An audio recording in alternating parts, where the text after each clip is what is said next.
Hello, everybody. Welcome back to another episode of the Empowered by Victress podcast. I am your host today, Stacy Orsborn. And today I am so excited to sit down and have a conversation with Sarah Collins. She is a Lincoln native at this time anyway, and has done so much work for me personally, professionally, as a team. The Victress team has utilized her skill sets, not only on like the greater Lincoln team, but also on our corporate side, just understanding who we are individually, how we show up individually, and how we can like interconnect as a team and maximize our strengths, be aware of our weaknesses, all this different stuff. And I know she does so much more than that for so many other people as well. So you're a busy woman, and I appreciate you taking your time to be here with us today. So thank you, Sarah. You're welcome. I'm excited to be here. Thanks for the invite. Yes. Well, we're super excited to dive in. But before we dive into everything, give us a little bit on your background, school, athleticism in your life. We're going to sprinkle that in there a Or little lack bit. thereof. Or lack thereof. Just a little bit, No, but just how you got started in this space that you're showing up in now within the world and who you're serving, etc. Yeah. Well, again, I'm so excited to be here. So thank you. Hi, everybody. So I'm originally from Hubbard, Nebraska, which is a little tiny town in the northeast corner of the state. You know, one of those population 234 type of towns. And I came to UNL for my undergrad, but I had no idea what I wanted to do. I actually am not an athlete in any way, shape, or form.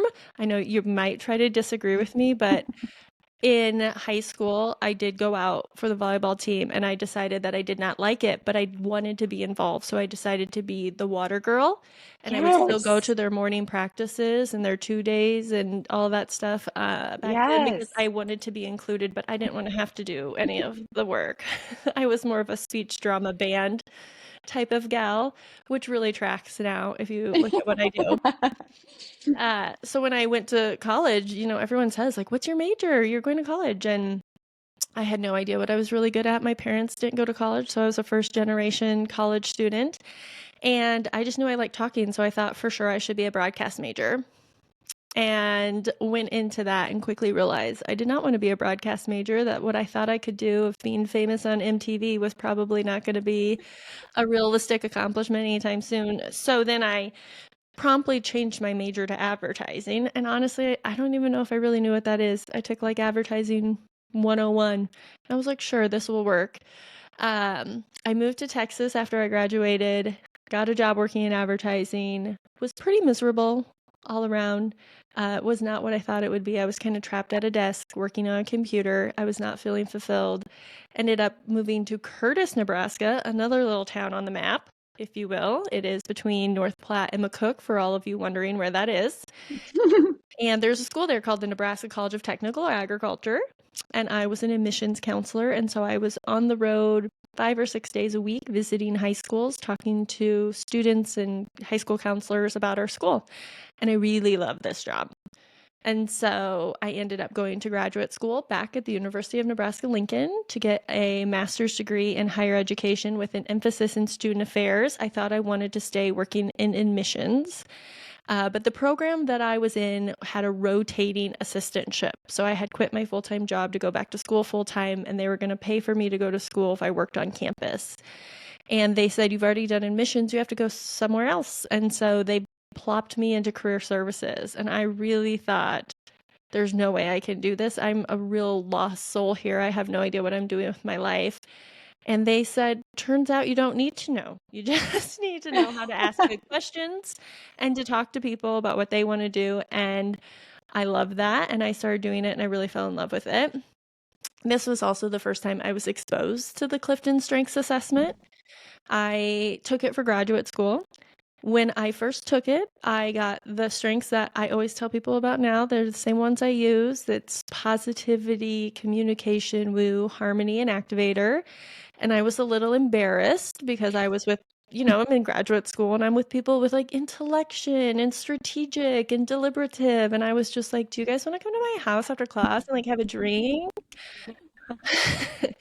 So I thought no one is going to take me seriously, but I had an experience where a supervisor really pulled me aside and said, the culture in our department is really tough right now, but when you show up, people are happy, people are laughing, they really come together. And we really need that in this season. And so for me, I had this aha moment of like, hey, when I lean on my strengths, the things I'm naturally good at, things start to work out for me. So I continued to do that. And I ended up working in the College of Business in the career service area. And I was career coaching, and we were developing curriculum that was required for students to take career development curriculum. And so I was teaching classes, developing curriculum, coaching. I ended up going to Doane University, where I was the director of the Career Center. And then I got married and I got pregnant. And I had always had in the back of my head that I could be a stay-at-home mom. And when the time came, I didn't know if I could really do it. Didn't know if I wanted to do it. My son was then premature, and we didn't know why he was born 6 weeks early. And I remember sitting in the NICU feeling like, how am I supposed to leave this little baby? So I ended up, and I loved my job. I loved what I did. And my husband and all of his friends are entrepreneurs, and they had been telling me for years that people would hire me as a career coach without the university. And so they had sort of emboldened me to try to start my own business. So at that point in time, I was kind of dibbling and dabbling. I was like, oh, yeah, you want me to do your resume? I can help you. And so I sort of started working on a side gig like that. And then, yeah, my son was born early, and it's sort of everything kind of met up where I said, I think I'm going to do this. I walked away from my job, and I just started sort of 2 days a week doing Collins career coaching, which is what the business was known, almost 7 years ago. My son is almost 7. So it was about 7 years ago now that I walked away from that job to really kind of start that as a part-time job. Yeah, I mean, I think it's so fascinating too, as I was listening to your story. I mean, all the pathways that lead you to what you're doing now and all of the different things that kind of like had to fall into place, the mistakes, what feels like a detour, or what feels like a setback, or maybe not what your true calling is that actually leads into those things and those types of stuff. But also, I don't know how many women I have met going through a motherhood transition or shortly after a motherhood transition that literally like sit down and change their life. Like they Yeah. like go to the drawing board and they're like, I don't want to do this anymore. I don't appreciate the way that corporate America is set up for me. I have a gift beyond like XYZ, and I'm ready to lean into it. Something emboldening about becoming a mom, or, just going through that experience where you're like, okay, that's enough. Here we Yeah. go. Well, and I think so many women are really others focused. And I think if you're just living your life kind of as a person, it's easy to make concessions about what you'll accept. Like, oh, like at the time I was working and I loved my job. It was my choice, but I was going in early, staying late, and I was making a quarter of what my husband made because he was a software engineer, and he was working less than I was. And I had a 30-minute commute because I was working in Crete. And that was all fine. But when all of a sudden it became someone else, like my child will be impacted by this, then it was like, oh, I can't allow that. I can allow myself to overwork and stress myself out for this. But if there's someone else who is the person I love the most is going to be impacted, then I'll make a change. And I just feel like that's what women will do. We'll sacrifice so much for if it's just us. But when our kids, also we have these other people, it's like, no, this isn't okay. No, and I think the transformative, empowering experience of becoming a mom, like you're like, Mhm. wow, like look at what I'm capable of doing. Oh, yeah. Like, and that feeling of, being emboldened and feeling like a different part of yourself. Like you just like Mhm. understood a different part of yourself, which ties very well into like the Gallup strengths that we're going to kind of Yeah. talk about today. Like knowing and understanding and resonating with a different part of your identity, or parts of your identity that are Mhm. now being defined in Mhm. ways and within words that are like, oh, like that's why this happens, or why I show up this way, or why I do well in these scenarios, or maybe why I struggle with these different scenarios. So I'm super excited to be able to like kind of dive into Gallup strengths, obviously, first and foremost, but just overall, just like individual personal development and personal awareness, I think, which is something I'm super passionate about personally. So if you wouldn't mind, take a second and describe to us what is Gallup, what are the Gallup strengths, where was it founded? which I find super cute. But where was it founded? And what is it exactly? Yeah, yeah. So now I primarily focus on Gallup CliftonStrengths, working with teams. And so what that assessment is it is a assessment that shows you what your talents are. So Don Clifton of Gallup, that is Mm-hmm. here in Omaha. So a lot of us, I'm sure Mm-hmm. listening, know it, but it's an international, worldwide company. Uh, Don was actually a professor at the University of Nebraska-Lincoln, working in the business college, and he was also a psychologist, which, like, I say this out loud, I'm like, he wouldn't have been in the business college if he was in psychology. My story isn't adding up. Let me just call that out for everyone. But you catch Yeah, my drift with it this. was there.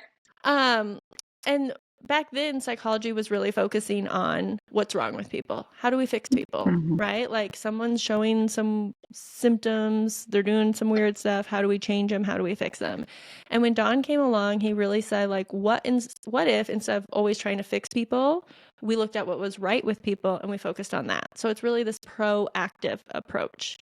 And through that, they started to say, well, what are those natural talents that people have? And I think that as a society, we're really good at looking at, especially young people. I think about kids.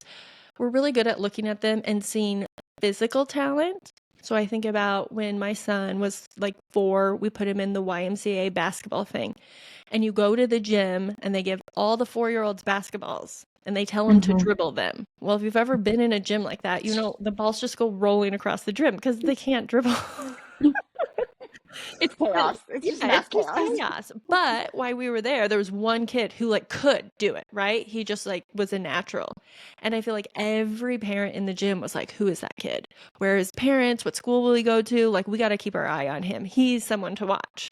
And it's just this thing to me that like we are so willing to accept physical talent, artistic talent, musical talent, these sort of physical manifestations of talent. But we Right. are not as likely to see like the personality and motivations of a person as a talent.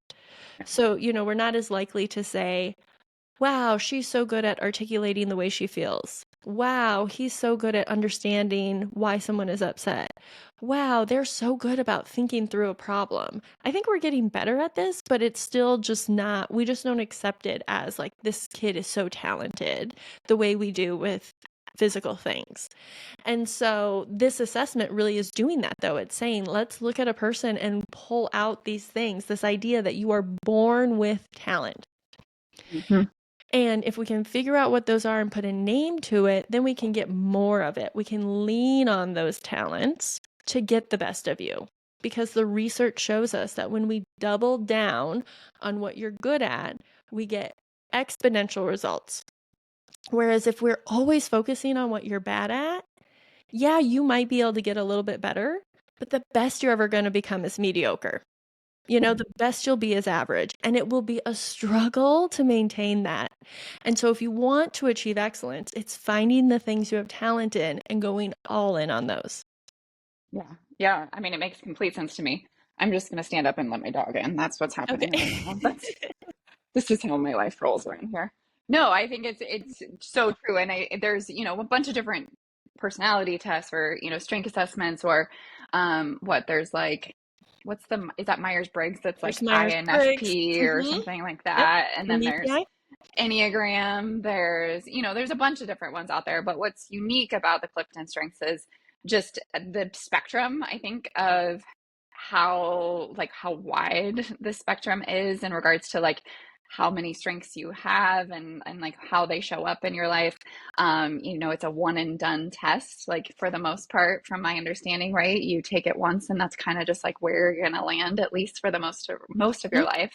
And the ability to approach it with a team mentality. So in a corporate space or in workspaces or as a family or whatever it may be, like when you're able to just like see it all kind of laid out there, like as like almost a roadmap of how I'm going to show up, how you're going to show up, and like being able to understand each other and play on our strengths. And if we're missing a strength, we're like, how can we hire that? Or how can we create that? Or what do we need to help facilitate this? Like maybe we need to hire someone to help both of us with this in our family dynamic or, in a workspace or whatever it may be, right? Like it just shows up so much more intricately once you kind of understand it. Yeah, I mean, I love all assessments. I tell everyone I'm an Enneagram 3 and I'm a Hufflepuff. Like, you put an assessment in front of me, a BuzzFeed quiz, and I will take it. Like, I love that Yeah. kind of stuff.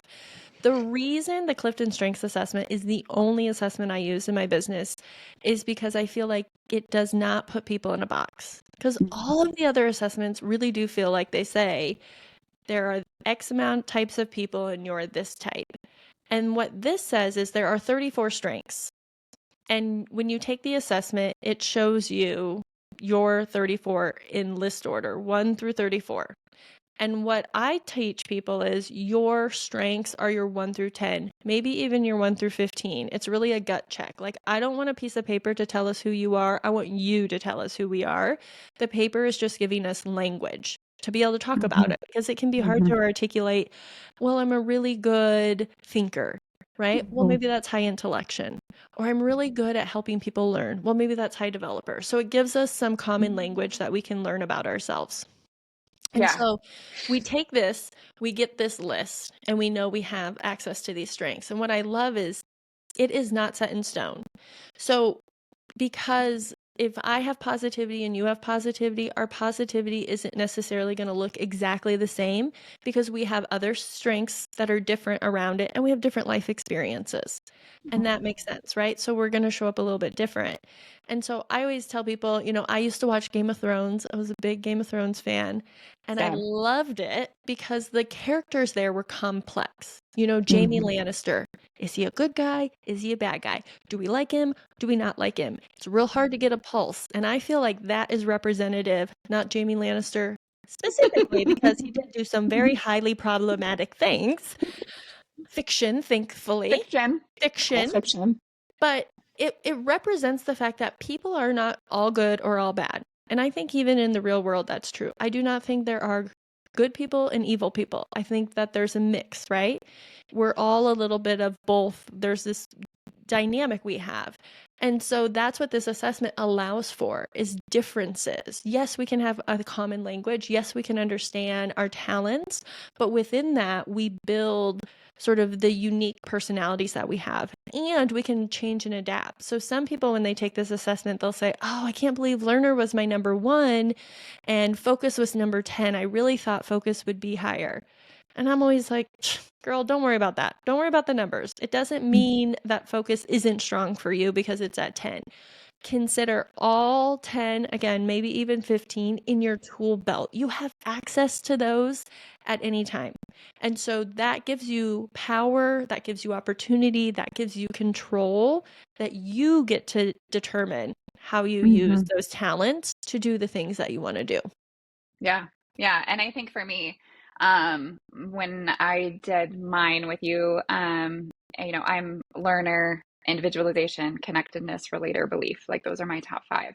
And I carried a lot of, I don't want to say shame, but like maybe a little bit of embarrassment that I was so blue. Like I have a lot of blue. So meaning like I'm fairly strong in more relationship building versus, the purple being more of that executing or whatever it may be. And then the strategy or the strategic thinking that shows up in that space. And then influencing strengths being more of that yellow and, the strategic thinking being green that like especially in more of a corporate setting or what a more business setting, like you want those strengths tend to be more sought after, right? Like it feels like they're more sought after. And so granted, like through and through, like I'm a fitness coach. So relationship building is actually probably one of the best strengths that I need, Right. and that I can play on. But I don't want to say shame, but like there was a feeling of like, oh, like I'm here for the feels, I guess. So Yeah. working through that and finding the ways to like reframe it differently. But then I would when you're talking about your top 15, I mean everything from 10 to, I'm looking at it here, like 10 to 15 is all green, yellow, like Right. purple, right? So Yeah. it's there. It's something I can tap into. It's just not something that I'm consistently probably the best at. Yeah, and if you think about you mentioned the four domains, so it's executing, relationship building, influencing, and strategic thinking. So we break apart all 34 strengths to fit into one of these domains.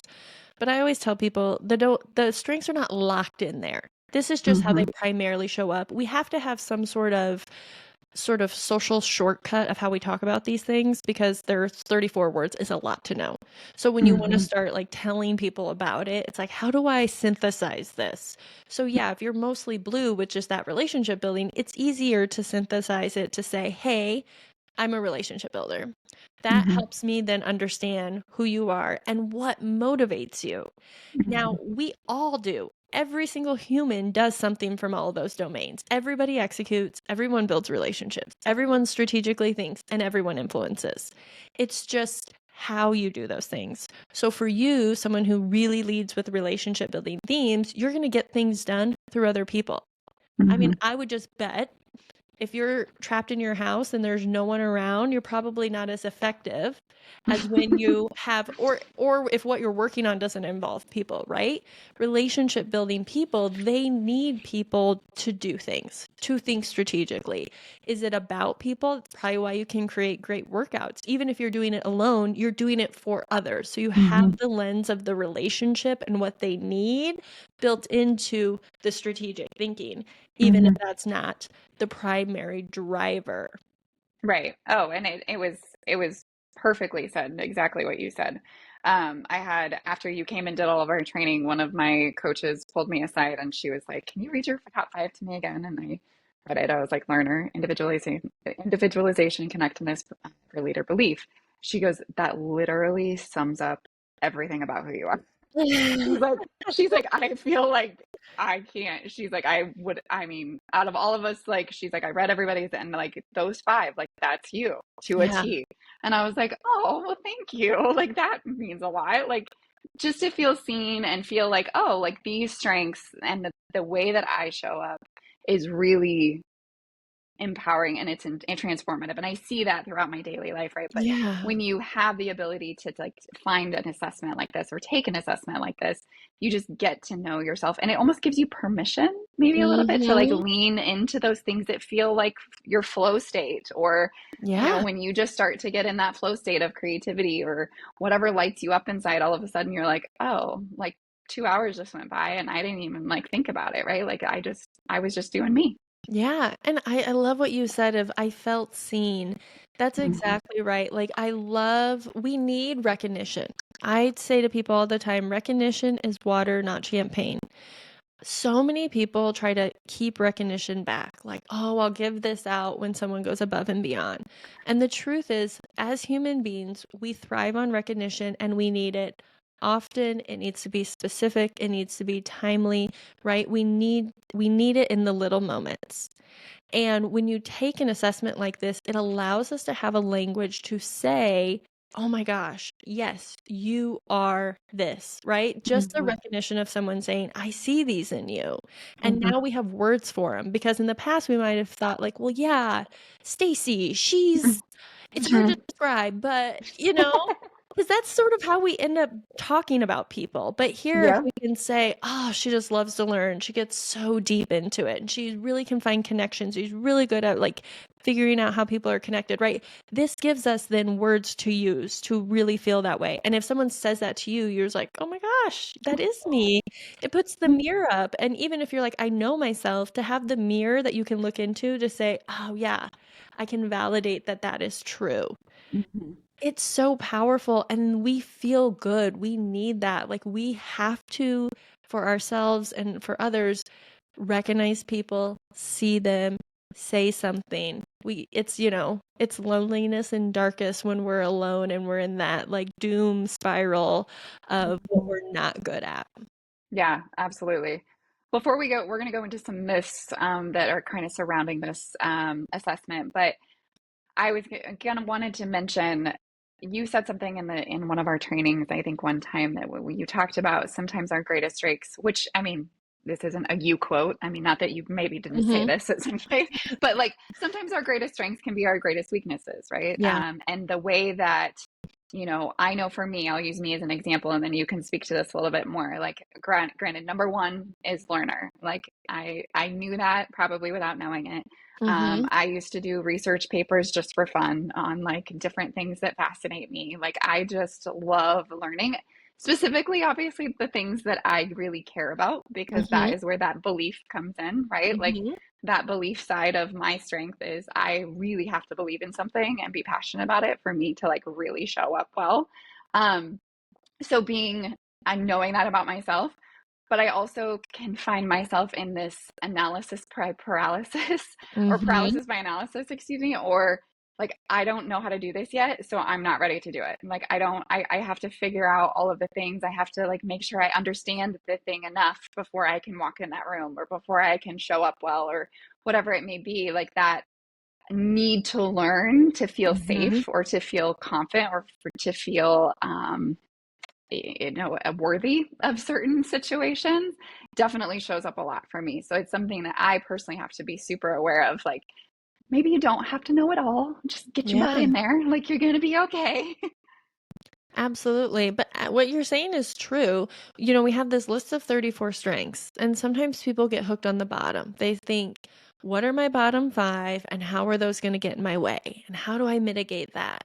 And I often tell people, it really isn't your bottom five that are going to get in your way, it's your top 10. Because Mm-hmm. just like you said, our greatest strengths usually are the things that get in our way. Because our strengths, they can go into overdrive, like you're talking Mm-hmm. about, right? That paralysis by analysis, like the learner, you just want to learn, I need to know everything. And then that can slow us down. And so oftentimes I give people the visual of your strengths on like a volume nozzle or like a stove dial. And we turn some up, and we get a lot of positive reinforcement from the world to do that. So, like, you're a learner that, it feels good to you. People could say, oh, wow, this is so great that you know all of this. And so we just start cranking it up, cranking it up. Mm-hmm. I see a lot of my people with achiever, responsibility, those are executing themes. They often crank the volume up on those because in America, we love people who can get things done. So we say, Mm-hmm. good job, here's some more stuff, or straight A's, you did it. We love those. So they just start cranking them up. But then in overdrive, that's where we can see, right? It's like stuck on volume 10 or stuck at the boiling point. We can't leave something there. That's when we got to say, ooh, I need to pull back a little bit because Mm-hmm. I'm seeing kind of the basement side of this strength. A lot of times we'll talk about balcony and basement. The strengths have a balcony. That's the good things that come from them. But they all also have that basement of where it's like, I got to pull myself out of there. And every single strength has some. It's just we'll notice we fall into some more often than others. And so then it's just a process of one, if you can notice it like you are, that's awesome, right? Recognizing Mm-hmm. it and being aware of it. Then it's thinking, okay, I have to pull this back a little bit. Well, guess what? You have 9 more Mm-hmm. strengths at least to pull on. So what are you neglecting? Because if you've turned one up really high, chances are you're turning the volume down on some others. And so Mm-hmm. it's just sort of sometimes intentionally thinking like, oh, I have access to this other strength. What would it look like if I started trying to use that more? We have this like short little formula we use: talent times investment equals strength. So what we'll Mm-hmm. tell people is the assessment judges your talent. You have to invest in them for them to become true strengths. Some of them you've naturally been investing in your whole life without even knowing it, and they're really strong. Some of them might not be as strong yet because you might not have been using them. That's the cool thing about the assessment is it's judging the talent. There is untapped potential there, and that can help you mitigate some of the blind spots or weaknesses of those strengths that can get in your way. Oh yeah, absolutely. Like, I know the two that I need to turn up when my learner is in control. Like, my two that come to my mind is activator. I'm that's my six. So Uh-huh. if I can stop thinking and just start like doing, I Go. can get myself out of it. And then input, like, I'm that's my 10th. So when I'm taking the information and I'm starting to like input and apply it and start to have Yes. conversations and the whole like when I can take myself out of my head and start building on my relationship skills, right? Right. Then things start to shift and change. And I wouldn't have known that. I wouldn't be able to sit here and say, like, that I show up better when XYZ without, having words that define certain ways that I show up or the ways that I perform the best. Or, I mean, and this can be professionally or personally too, right? It's a whole Absolutely. spectrum.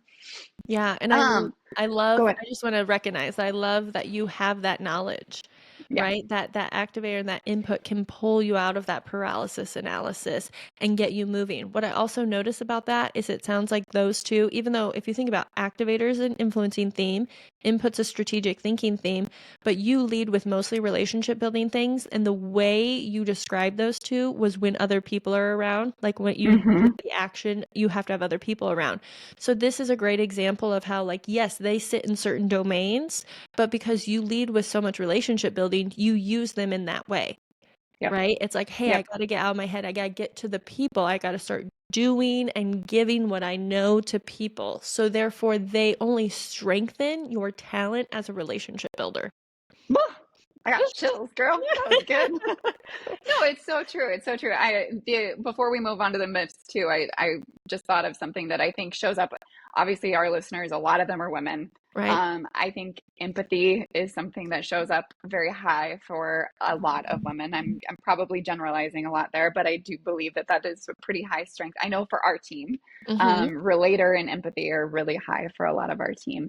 And when we went around the room during this exercise, you asked us like what was the one of our top 10 that like we wished we didn't have, or we wished Mm-hmm. maybe our least favorite. And it was resoundingly empathy, Yeah. kind of across the board, which is interesting, right? Like I know for me, it is high for me as well.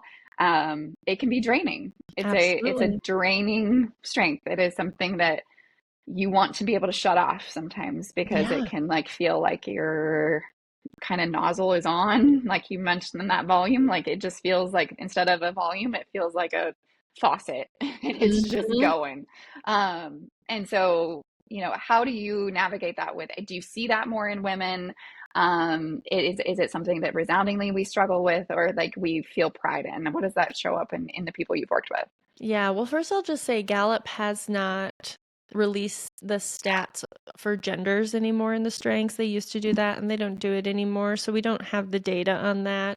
I Mm-hmm. see a lot of men with empathy too, though. I think it is one of those strengths that I truly think is one of the most mystical strengths. I don't understand how it works because it really feels like the people who have it, it's like a sixth sense.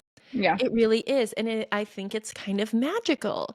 I Mm-hmm. always describe it as folks with high empathy have their chest cavity cracked open and they are absorbing the thoughts, feelings, and emotions of those around them pretty much at all times. Now, this is a huge relationship building tool because if you can catch a vibe from someone, you're going to be receptive to say, "Whoa, right? Katie, you just Mm-hmm. walked in. What's going on?" Like, I can tell Mm-hmm. something's up. That is so powerful to have that. And people seem to be able to feel the people with empathy. I mean, people with Mm-hmm. empathy will tell me, I was at the grocery store and I found out this lady's mom has cancer and she's really suffering. And you'll be like, who was it? And they'll be like, oh, I don't I know. don't know. They just start talking to me. But that can happen with our folks with empathy, right? And so it is so powerful. But yeah, it's dangerous because if you have people who have negative emotions, are struggling, right, and they're going through it and you're catching those vibes, it can Yeah. take you down. Yeah.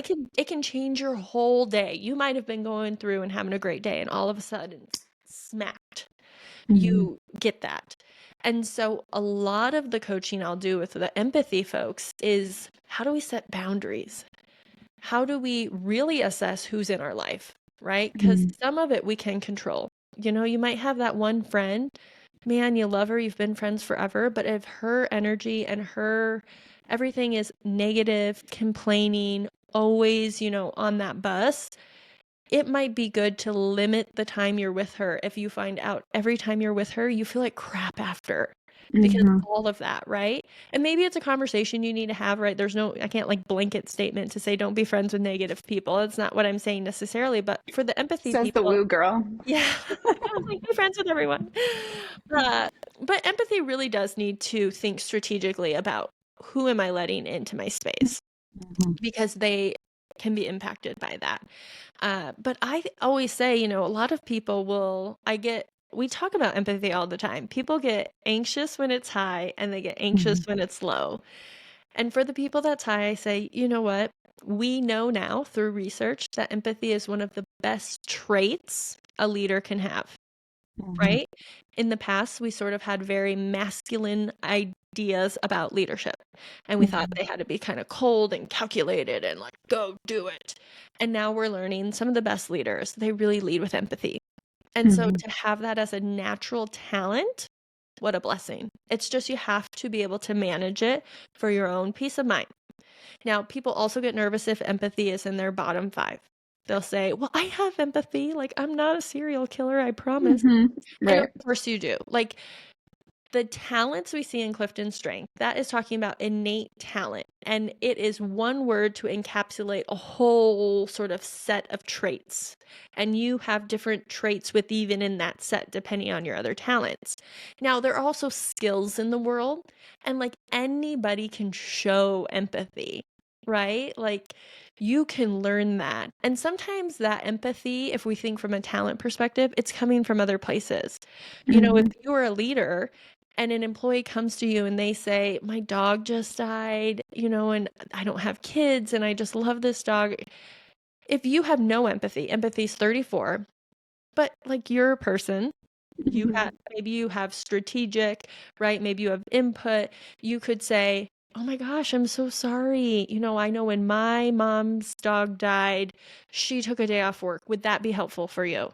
You are still showing empathy out into the world to this person. It's just not coming from like, if that person walked into your office, you might not have caught the vibe that they were having that day. Whereas someone with high empathy would be like, what's happening? So again, we can have the outcome in the world that we're empathetic, but it's just going to show up different than people who are leading with empathy. No, absolutely. My therapist jokes with me that it's sometimes a trauma response too. So, right, like, like you're getting the read on the room because you're not really sure what's going on. Exactly. Yeah. Exactly. Could be So, a little bit of that. I mean, who knows, right? I mean, but it's a constant, just being aware. And we see it so much with the women that we serve Mhm. and, the room when we're all working in the same room at the same time and like the way that these women are like picking up on each other.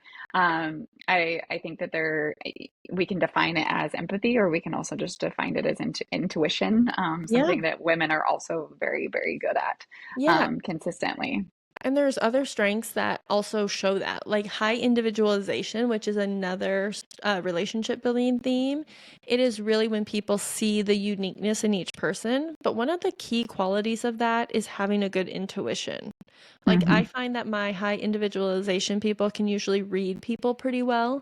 They kind of just get a gut feeling about folks. They can be great gift givers because they notice things that are happening, right? They remember things Hmm. about people. And so, again, it's coming from individualization, maybe not empathy, or maybe if you have both of those, it's supercharged. And that's Hmm. why it's all so unique to the person, which again is why I love this assessment because is there more than onus on us to learn because a Right. piece of paper is not going to tell you everything you need to know? Sure. But I think like that is the work that we should be doing as humans. If we want to be in a growth mindset, growing personally and professionally, we should take the onus to learn about ourselves in a truly unique way because we really are truly unique. Yeah, no, absolutely. Absolutely. It's just fascinating stuff. Okay, so let's go into some myths surrounding these Clifton strengths. I know you had just recently, or we're talking about a book with me before we started. So let's Yeah. dive into that. Well, I thought the audience might like to hear this to really set the stage of what strengths is. So, this book is called Soar with Your Strengths. It's one of the first books Don Clifton wrote about the philosophy of focusing on strengths. And in it, he proposes 4 myths.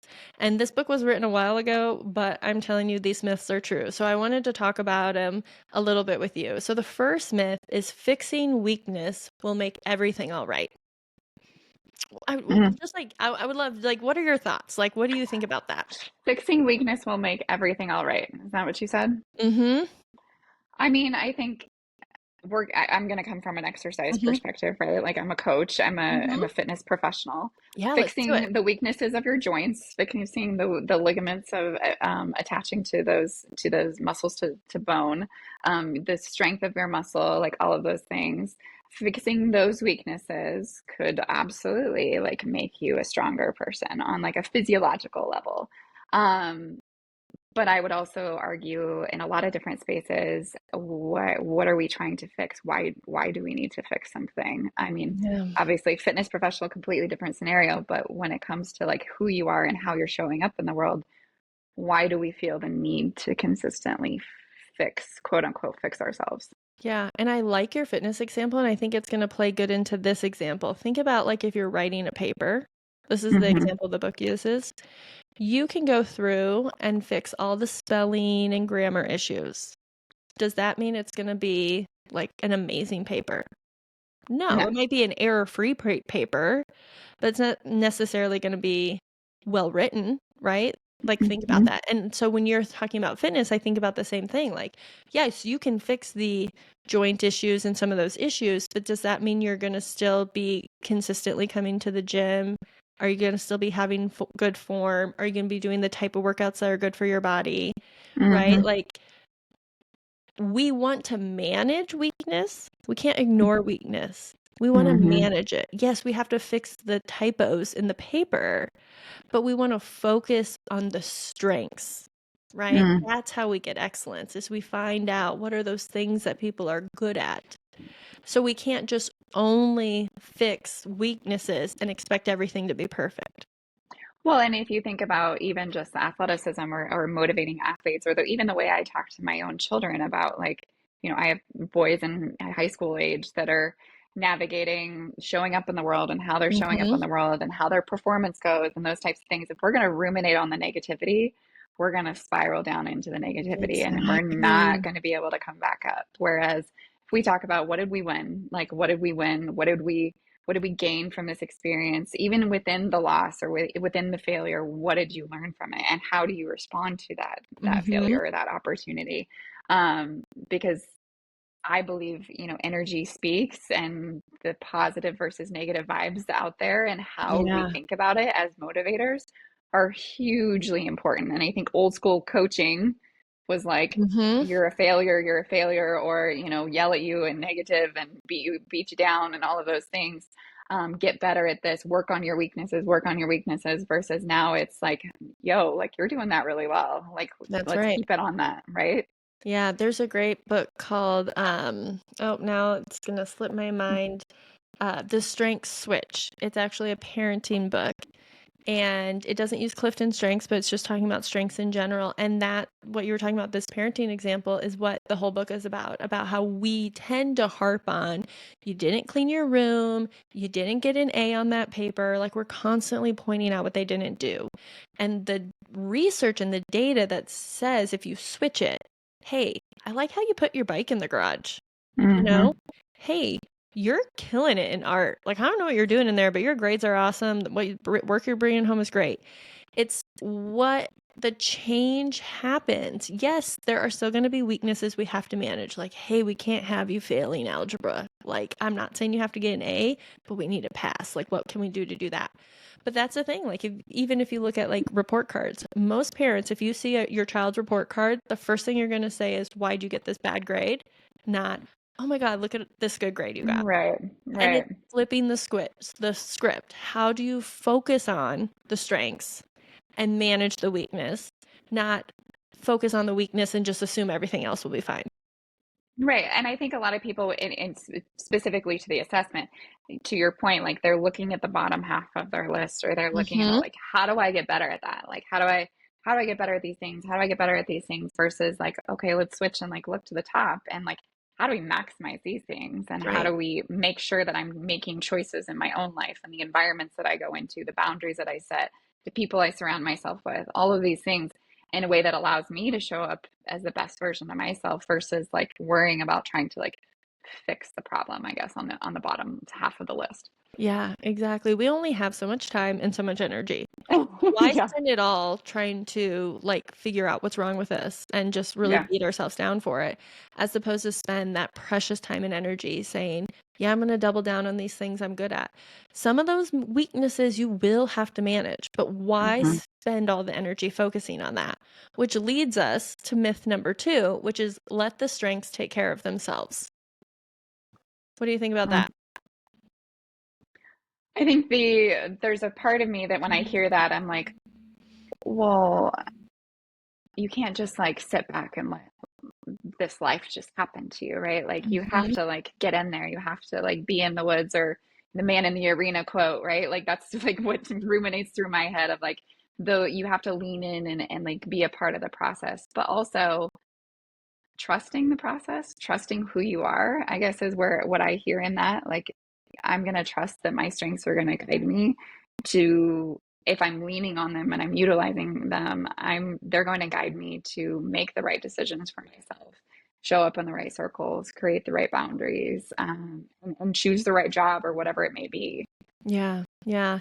It's this idea that it's so easy to think whatever I'm good at, I'll just be good at.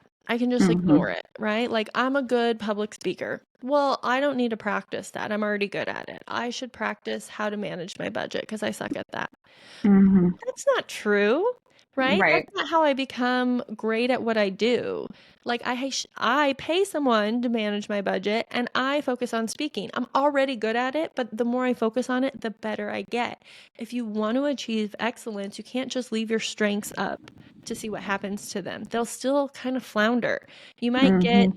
a little above average here and there with them from natural talent, but if you think about any of the most famous successful people in our world, right? The Michael Jordans, the Oprahs, the Taylor Swifts, the Warren Buffetts, Elon Musk, whatever your flavor is, they found something that they were good at and they went all in. Now, of Mm-hmm. course, as people get more successful and famous, they do a lot of things, but they're paying people to do all that stuff. The Mm-hmm. Mm-hmm. initial thing that they're good at, they go all in on it. And Yeah. that's what we're thinking about is when you have strengths, you can't let them just take care of themselves. You have to double down on them. You have Yeah. to say, I'm going to lean in as much as possible on these strengths. Yep, and not on the wrong things, like not wasting the energy in the wrong direction, Exactly. or on, again, going back to the bottom of the list versus the top of the list, and maximizing those and being proud of them, I think is another huge part of that. Like being proud of, these are your strengths and this is how you can maximize those results and the things that you enjoy. I know for me, like I don't know how people necessarily don't function without belief in their top 10, to be honest with you, because that just doesn't resonate with me. Mm-hmm. Like how can you not like believe in, how do you show up well if you don't believe in something like 110%? I know there's like other things and other motivators and other strengths that get them there, but yeah, I think it's so true and so applicable to every aspect of your life. Like you have to give 100% of, and you have to care about it to make things like the most successful. Yeah, yeah. You have to focus on those things that are important to you, that you love, because we're looking to be excellent. Like, it's not fun to be mediocre. Like, we want people Hmm. thriving, not just surviving. Hmm. And to be in a place where you're thriving, there has to have some success behind it. Yeah. Yeah. And And so, recognition, like you said, and right? recognition, yes, yes. And more people recognize you, the more success you have. Right. And so it's like we've got to build sort of those little steps, one at a time. Yeah. Yeah. I love that. What's number three? Number 3, the third myth is success is the opposite of failure. Success is the opposite of failure. And that's a myth. That is a myth. Explain that one to me. Okay, think about this. Studying a broken home will not lead to information on building strong families, Mm, right? yeah. Right. Studying why young people use drugs will not lead us to understand the conditions under which some children say no to drugs. Mm, So we don't want to be looking at the failures and focusing on those and thinking if we fix those, we'll have success. Mm. Right? Mm. Mm-hmm. If you want to look at success and you want success, you need to find more success. Right? Mm. You want to look at the kids that say no to drugs. Why are they saying no to drugs? Not Mm-hmm. just look at the kids who said yes. Right. Right. Focusing on the wins, focusing on, Focusing on the wins. Why do we do the good things? yeah. Why are we doing those things? What does that look like? Well, yeah, I mean, in the exercise space, that shows up very, very consistently, right? Like, what we need to be focused on the people that are making the healthy choices and showing up for themselves consistently and, getting themselves to the gym. What are those people doing? Let's Hmm. focus on what are these people doing to get themselves to show up every day or every 3 days or whatever it may be, versus why are the people that are sitting on the couch still sitting on the couch, right? Like, Yeah, let's focus on the action versus the sit. exactly. Yeah. Exactly. And then the fourth myth is everyone can do anything they put their mind to. Practice makes perfect. Oh, I think that's probably, I know one of the big quotes that comes to my mind is like hard work pays off, or the hustle culture of the Hmm. American dream, right? Yeah. Like, I'm not saying that hard work is not important. It's a huge aspect and it's a huge part of why I'm sitting here, why you're sitting here, like Hmm. all of those different things, right? But it's not the only reason that we're sitting here right now and have the privilege to sit here right now. Um, and it doesn't just always just follow. The return on investment always doesn't happen that way. Yeah. Well, and I would say practice makes perfect when you're practicing something you have talent in, Mm. right? Hard work is important when you're working on the right things. Hmm. And that's the thing is the idea that anyone can do anything they set their mind to. I say, sure, you can Hmm. do it, but you're not going to be good at everything, Hmm. right? It's finding those things that you have some natural talent in, some interest in, something you Yep. can't stop thinking about, and then you go in on that. That's where we see excellence come from, Yeah. And it's not this idea that you can't be anything you want to be. Hmm. Right? And that I Hmm. think is we're just told that as children. Like you can be anything you want to be, just put your mind to it and you can do it. Well, no. You know what? If Hmm. you made me an accountant, well, yeah, there's Chat GPT, so I could maybe get by hiding in the corner, putting things into the AI robot now. But I'm not going to be a successful accountant and I'm going to be miserable. I mean, I think about my job in Texas that I had straight out of college, working at a desk, building websites, building catalogs. Hmm. The people that worked with me, I bet you if we went and asked them, they would say I was good at my job, right? Because Hmm. I'm someone who wants to be good. I have high responsibility. So if I tell someone I'm going to do something, I'll do it. It's important to me to maintain relationships. I lead with a lot of relationship building themes. So I don't want to let people down. I Right. don't have high achiever, but I think it can come off that way because I want to get the things done for the people and I want to go above and beyond so everyone says that I'm a pretty little puppy. Hmm. And so I was there showing up, doing good work. They loved me, right? They thought I was great. But I was going home drained, tired, depressed, sad, thinking, this is my life. I Hmm. went to college for this. I have no energy. I have no money. I feel just so bleh. Yeah. So could I do it? Sure, but at what cost? That wasn't a life Right. I wanted to live. And after a year of doing it, I was like, I have to make a change. I am absolutely miserable in this job. Like I'm decent at it, but I don't want to do it. And I don't really feel like I'm that good at it. They just have a really low bar and I can meet it. Yeah, and I think that's why your profession and what you do is so important for people because, you're graduating from high school and what's the first thing that people are asking? Yeah, what are Like, you going to do with your life? what are you going to do? What are you going to major in? Yeah. I don't know. Like, who knows at that age, Hmm. who knows, like, where you're making this large financial investment in your future with your education that I mean, I don't know a whole lot of people that still use their degree, to be honest with you, in their Yeah. day-to-day life or how they're, the job that they're doing now. So doing these types of assessments, getting coaches like you, Hmm. getting somebody in your circle that can help you understand you in a better way, and like being able to, I don't want to say like categorize or put you in a box, but like give you an idea of like these are your skill sets and these are the jobs that would work really well for you. I mean, obviously there's not, you can't label my, you can't look at my strengths and be like, yeah, she'd be a great fitness coach Right. necessarily, right? Like, but the way that my strengths intertwine with each other and my own human Mm-hmm. experience and all of those things, like you're able to help people with that, because Yeah. living a fulfilling life and doing what we do either for a living or in the relationships that we're holding or whatever it may be, like that is, we spend so much time as in this human experience on those things, and if we're not able to do what we enjoy, like you said, like we are going to continue to show up like a lower version of ourselves without that fulfilling experience. Yeah. I always tell people we work over 90,000 hours of our life, which is more than we do anything besides sleep. So we need to enjoy our jobs. We need to thrive at our jobs, because if we're not showing up in the rest of our lives very well, because Mm-hmm. we're drained. We're not, right? Mm-hmm. And I started as a career coach. So I was teaching young people the career development cycle. And here's Right. the thing that I always come back to. Even now, if I coach a 50-year-old on what they want to do for their career, if they want to make a change, if you look at the cycle, it starts with exploring self. And then Mm-hmm. it goes to explore careers. And then it goes to, do all the applying to the jobs and the interview. And then it goes to do the job.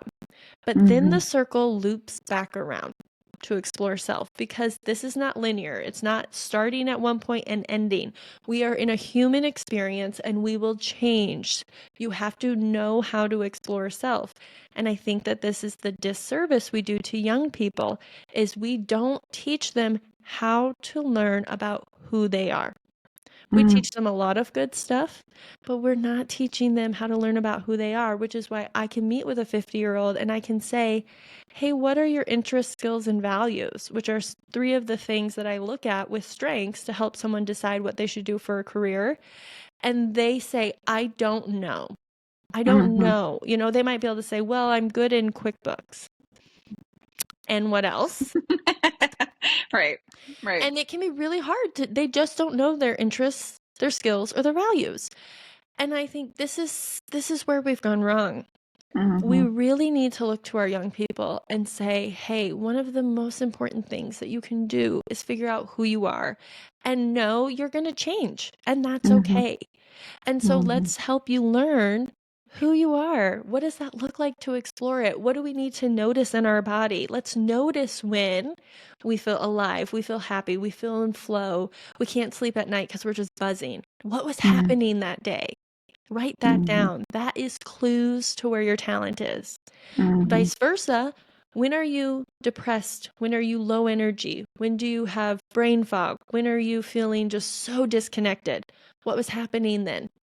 Right. Start to notice patterns. You want to do less of the stuff that is draining you and more of the stuff that's filling you up. Only then, when you've fully explored self, can you go look at careers and say, what do Mm-hmm. people do in this job day to day? And Mm-hmm. is that in alignment with my interests, skills, and values and strengths? If it Yeah. is, that's worth pursuing at this Yeah. point in time. If it's not, then we don't want to do it. And what happens is people get stuck in these jobs where maybe at one point it fulfilled them, and jobs change and people change. And so then they're just in something it's not fulfilling, but the unknown is really scary. Right.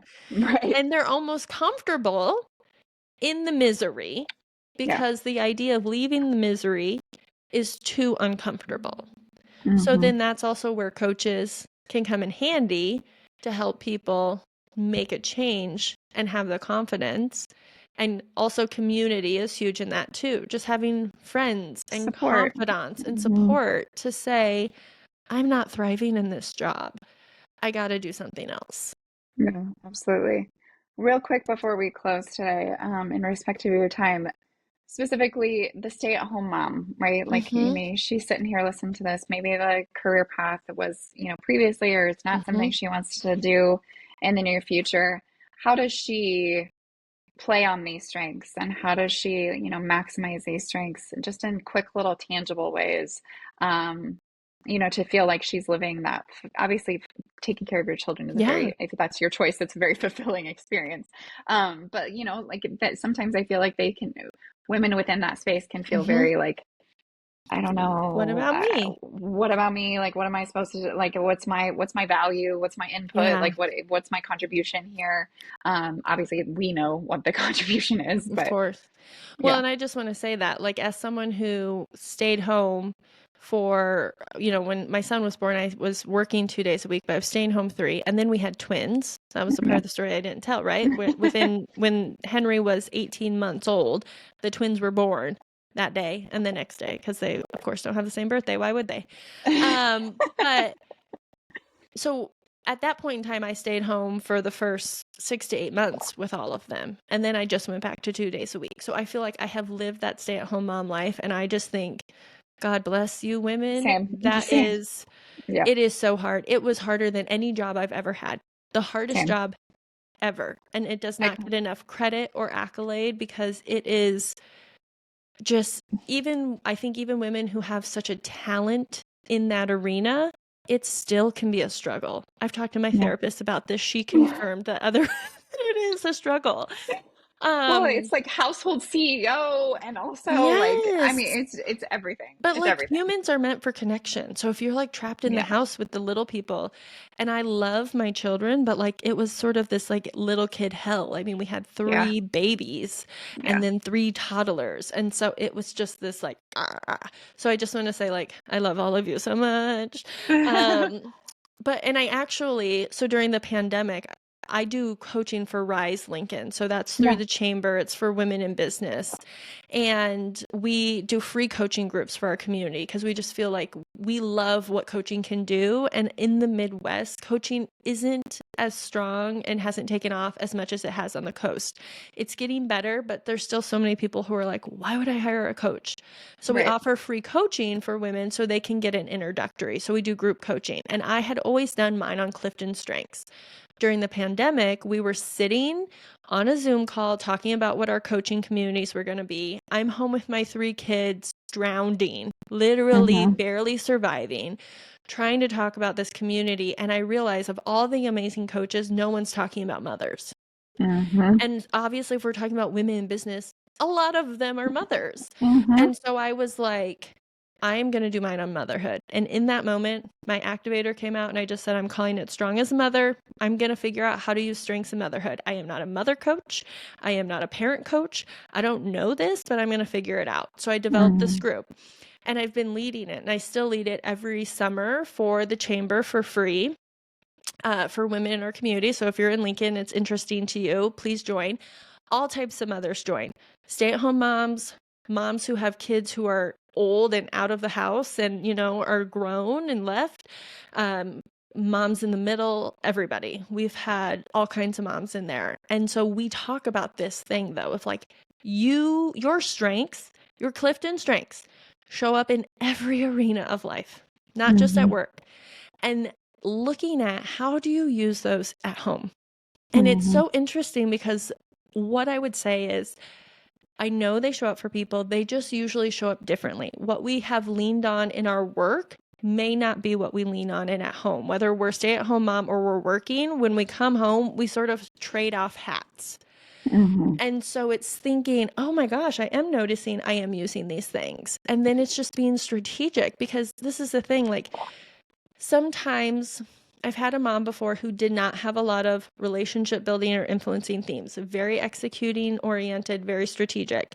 She had a real hard time in the beginning of motherhood because she just felt like Mm-hmm. she didn't have the right motherhood skills. Right. In the group, we talk a lot about what makes a good mom and Mm-hmm. all of the lies we tell ourselves and the shoulds we tell ourselves. And really what we come down to is like, to be a good mom, you have to be a good you, Mm-hmm. right? And you are unique and different. There is no cookie cutter of what makes a good mom. You have to show up the best for your kids. So lean into who you are. Now, I'm the first to say motherhood has a lot of different seasons. My kids are only 5 and 6 right now, so I don't even know all the seasons. But I can already tell in these few short years that so much has changed. There are certain times with my kids, I have high communication. I am loving it now that they can talk to me. When they were babies and toddlers, I struggled because I was Mhm. wanting to communicate with them and to get in with them, and I couldn't. So my Mhm. arranger had to come out of just like, okay, well, we're going to go to the museum today and then we're going to have a picnic lunch. Like I was just like, I'm going to handle the chaos in this way. Mhm. Whereas, if you're someone who is very executing strategic thinking, yeah, you might be really good at the baby thing to be like, here's the schedule and here's what we're doing and everything. Right. But then how do I connect with them? And so Mhm. again, it's just leaning on how do you connect with people? Again, everyone builds relationships. You're just going to do it in a strategic way. You're going to do it through having the calendar set, through talking to their teachers about what needs to get done, maybe through volunteering in their classroom. It might not be lovey, huggy, dovey like the mom you see on TV. You don't Right. have to be that kind of mom to be good. You have to be a good you to be a good mom. Mm. And so that was a really long way of saying like, No, it's good. your strengths are showing up for you at home. You're Yeah. using them different than you would at work or at school. So think about it, look at it, and then think, how can I be strategic about this to use my strengths to do the things that I want to do and to lean into it? And then there are going to be things you have to manage as a mother because there's just so much shit to do. Yeah. Oh God. You managing the brain power involved and all of the things. That's right. But there's some strategies we talk about in Strong as a Mother about, just like leaning on your community, leaning on your partner if you have one, talking to your family. Like a lot of moms don't ask for help. And that's really what we need is we need people to stand in. And it's actually really good for our kids to have other people in their world, not just us. Oh And yeah. so we really are giving, and it's good for other people to have interactions with our kids because they're great. So we're really giving a gift to everybody when we let go a little bit and bring more people in to be a part of our family community. Oh yeah. Oh, that's powerful. Absolutely. So you mentioned Strong as a Mother is over summer. Is that what you said? I usually always do it over the summer. Okay. Okay. And that's for local Lincoln individuals that are listening. But for everybody else out there or also in the Lincoln space, how can people find you? What's the easiest way to reach out to you if they're interested in either like just even taking the Clifton Strengths hmm assessment and then from there, trying to look into more coaching? Yeah, so my website is wearecollinsco.com. Collins Collective is the business. I've updated the name because the mission has kind of shifted. I'm not a career coach anymore, but I really focus on being a coach and facilitator for businesses trying to leverage their teams and leadership to get the best out of people. I truly believe strong people make strong teams and strong teams make strong companies. So Hmm. that's what we're really focused on. So wearecollinsco.com is the website. I'm very active on the gram. You can follow me at Sarah, Sarah, Coach Collins. I post a lot of stuff on there. Of course, Sarah Collins on LinkedIn as well. And I also have a podcast. So if you're I wondering why I have know. all this fancy equipment, we have a podcast called Strengths on Fire. Me and another strengths coach host now a weekly podcast where we interview clients of ours and other strengths coaches. The podcast is for strengths enthusiasts. So if you like this sort of thing, we really just kind of like you do, Stacy, we talk to people about their stories. We just want to Hmm. hear, we want people to start using strengths language in their everyday life. And so we just have people tell their stories and we explore strengths through who they are and the work that they do. So if you like Clifton Strengths, check out Strengths on Fire anywhere you get your podcasts. Ooh, I'm excited. I listened to a couple episodes. I was like, oh, this is just good. I mean, of course, my learner is like, woo, Right. all the ESP going on over here. Well, thank you, Sarah, so much for your time today. Again, love learning from you, obviously, but just love how you're showing up and the way and your evolution and the way that you have just let your strengths lead you and showing up as the best version of yourself. So thank you, thank you, thank you for taking the time to speak with us today. Yeah, thanks so much, Stacy, and thanks everybody. I hope to see everybody soon somewhere. The woo in me Yes. wants to meet you. Yes, and you should. You should absolutely find her in some capacity, whether it's in passing or through socials. Definitely connect with Sarah. She'll make your day. So thank you again. Yep, bye. Bye bye.